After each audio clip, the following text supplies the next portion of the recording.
میں ذیشان آپ نے جو بڑی خوبصورت باتیں کی ابن قیم کی, کچھ دل کو نرم کرنے والے واقعات میں چاہتا ہوں اس سے ہم اینڈ کریں اور کچھ مثالیں ہم دیں صحابہ کی لائف سے.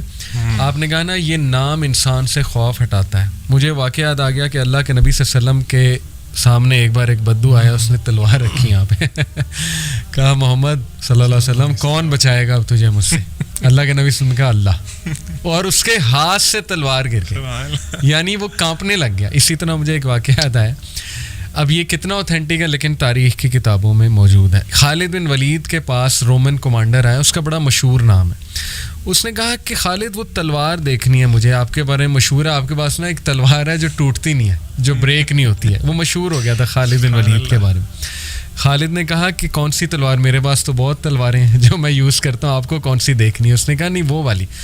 خالد بن ولید نے کہا اس تلوار کا نام ہے اسلام, اور وہ کبھی نہیں ٹوٹتی, تو اگر تو اسلام لے آئے گا تو تجھے وہ تلوار نظر آ جائے گی. یعنی آپ دیکھیں کہ یہ ساری مینیفیسٹیشن صحابہ کی لائفز میں موجود ہیں, نظر آ رہی ہیں. آپ دیکھیں ڈسٹریس میں اللہ کے نبی نے کیا دعا سکھائی, اللہ ربی لا اشرک بہ شیء, اور پھر لا الہ الا اللہ الحلیم العظیم, لا الہ الا اللہ رب العرش العظیم. وہ بہت کی لمبی دعا ہے. پھر یا حی یا قیوم برحمتک استغیث. کس طرح ہمیں پکارنا سکھایا, کنیکٹ کیا اللہ تعالیٰ سے. اور کیا آپ کو صحابہ کی لائف میں, کیونکہ میں سمجھتا ہوں صحابہ نے جس طرح اللہ پر صحابہ ایمان لائے ہیں نا, وہ تو ان کے کوئی قریب بھی نہیں ہو سکتا. تو کوئی دل کو نرم کرنے والے واقعات ہم لوگوں کو, میں سمجھتا ہوں علی بھائی آئی تھنک میں جو کافی باتیں میں نے کر لی ہیں, I think the last thing جو میں بات کروں گا اس بارے میں, صحابہ کرام انبیاء علیہم السلام کے بعد وہ لوگ تھے جو کہ جن کو اللہ کی سب سے زیادہ معرفت تھی. اس پوائنٹ پہ ہم سب ایگری کرتے ہیں. That's point number 1. Point number 2, صحابہ کرام کہتے ہیں کہ قرآن مجید کے اندر ایک آیت ہے جس نے ہمیں بہت ریلیف دیا. اللہ اکبر. ان دو چیزوں کو جوڑتے ہیں. وہ آیت کون سی تھی اور کیوں ان کو اس نے اتنا ریلیف دیا؟ کیونکہ ان کے دل میں اللہ تعالیٰ کی سب سے زیادہ عظمت تھی. بہت مشہور آیت ہے سورہ زمر کی. اللہ تعالیٰ کہتے ہیں قل یا عبادی الذین اسرفوا علی انفسہم لا تقنطوا من رحمت اللہ ان اللہ یغفر الذنوب جميعا انہ هو الغفور الرحیم. اس کا ترجمہ میں آپ کے سامنے رکھتا ہوں. پھر اسکالرز نے کہا ہے کہ 5 باتیں اس آیت میں نوٹ کرنے والی ہیں. اللہ تعالیٰ کہتے ہیں ترجمہ ہے کہ اے میرے بندوں جنہوں نے اپنی جانوں کے اوپر ظلم کر دیا ہے, لا تقنطوا من رحمت اللہ, do not despair the mercy of اللہ, ان اللہ یغفر الذنوب جميعا, بے شک اللہ سارے گناہوں کو معاف کر دیتے ہیں, انہ هو الغفور الرحیم, بے شک اللہ ہی غفور الرحیم ہے. اب پہلی بات اسکالرز کہتے ہیں کہ آپ نوٹ کریں یہاں پہ ایڈریس اللہ تعالیٰ نے, یعنی کہ کن کی, who are the point of addresses, جنہوں نے گناہ کیے ہیں. اللہ نے یہ نہیں کہا یا ایھا الذین اجرموا, اے فاسقوں, اے مجرموں, حالانکہ اور جگہ پہ اللہ تعالیٰ نے یہ طرز اختیار کیا انا من المجرمین منتقمون, کہ ہم ایسے مجرموں سے بدلہ لیں گے. تو علماء کہتے ہیں کہ دیکھیں یہ آپ یہاں پہ اللہ تعالیٰ کی محبت دیکھیں, قل یا عبادی الذی, اے میرے بندوں. تو یعنی کہ this manifests the love on the onset. Number 2, اچھا گناہ زنا کیا, شرک کیا, چوری کی, ڈاکہ ڈالا, قتل کیا, نہیں. قل یا عبادی الذین اسرفوا علی انفسہم, اسٹوری کو نہیں, اسٹوری کو ختم کیسے کیا؟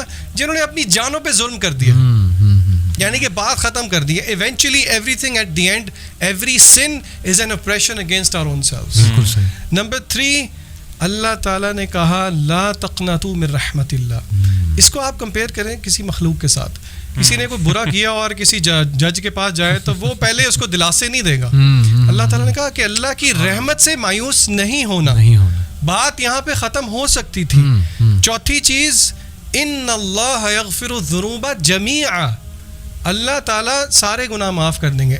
عربی میں ذنوب گناہ کی جمع ہے, یہاں پہ بات ختم ہو سکتی تھی لیکن اللہ نے تسلی دی جمیعا, ان اللہ, بے شک, ان اللہ, ان عربی میں تاکید کے لیے یوز ہوتا ہے, بے شک اللہ تعالیٰ گناہ معاف کر دیتے ہیں تمہارے سارے گناہ, سارے کے سارے. اللہ اکبر. بات یہاں پہ بھی ختم نہیں کی. 5ویں, انہ, بے شک, هو الغفور الرحیم, وہی ہے. بار افرمیشن, بار گارنٹیز. یعنی کہ کسی کو اگر یہ, again this is not a door to sin, لیکن اس چیز کے بعد اگر کوئی یہ کہے کہ جی میرے لیے کوئی نکلنے کا راستہ ہے کیا, مجھے سائن نہیں مل رہا, مجھے اللہ کی طرف سے وہ وائبز نہیں آ رہی, لوگ بڑا کچھ کہتے ہیں. اللہ نے تو بہانے رکھے ہیں معاف کرنے کے لیے, اگر کوئی سمجھے, اگر اللہ کی معرفت کسی کو. آپ سورہ ضحیٰ دیکھ لیں, میں غور کر رہا تھا کہ بات یہاں پہ ختم ہو جاتی ہے, وَلَسَوْفَ يُؤْتِيكَ رَبُّكَ فَتَرْضَىٰ, اللہ تجھے اتنا دے گا تو راضی ہو جائے گا. اس کے بعد بات ختم ہے, لیکن اللہ نے دلائل دیے.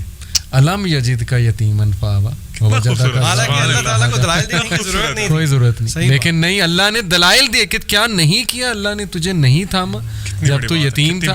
تھرو آؤٹ لائف تجھے اللہ نظر آ رہا ہے کہ نہیں نظر آ رہا ہے, تو اب کیسے چھوڑ سکتا ہے, اب کیسے نفرت کر سکتا ہے. بلکہ سورہ بلد میں غالباً وہ پیپل آف دا ڈچ کا جو واقعہ ہے, سورہ بروج میں, اس میں جو ہے نا ابن حجر غالباً ان کا ہے, ابن حجر کا کال ہے غالباً, may be I am wrong but check کر لیجیے گا.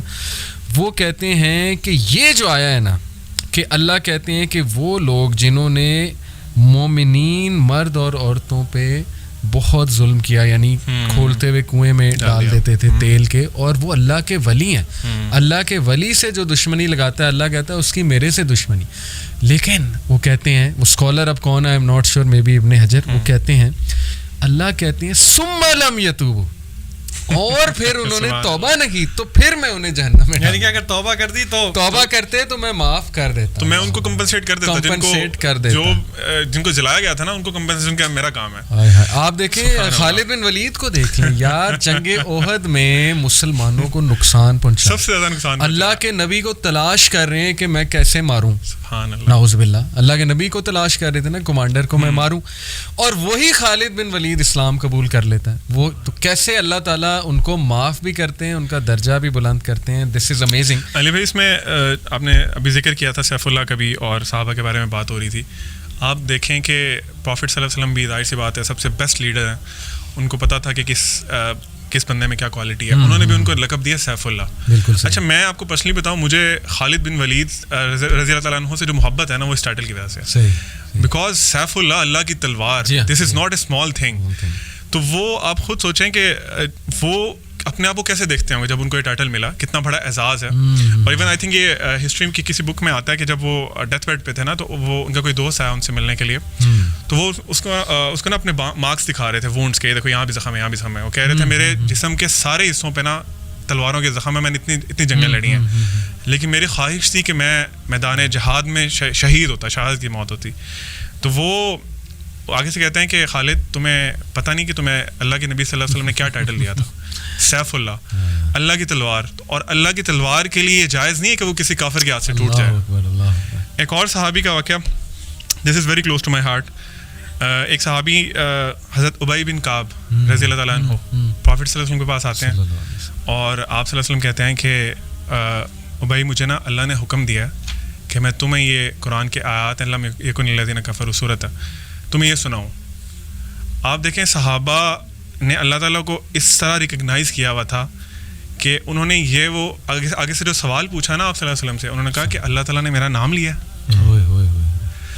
سبحان اللہ. آپ جسٹ امیجن کریں کہ ہم وہاں ہوتے تو ہم کیا, مطلب کیا ہماری کیا اسٹیٹ ہوتی. وہ کہتے ہیں اللہ نے میرا نام لیا, اور یہ کہہ کے نا رونا شروع ہو جاتے ہیں.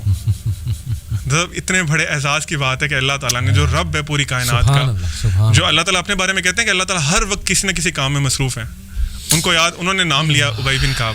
ان کے لیے یہی بس تھا سب سے بڑی کامیابی کہ میرے رب نے میرا نام لے لیا.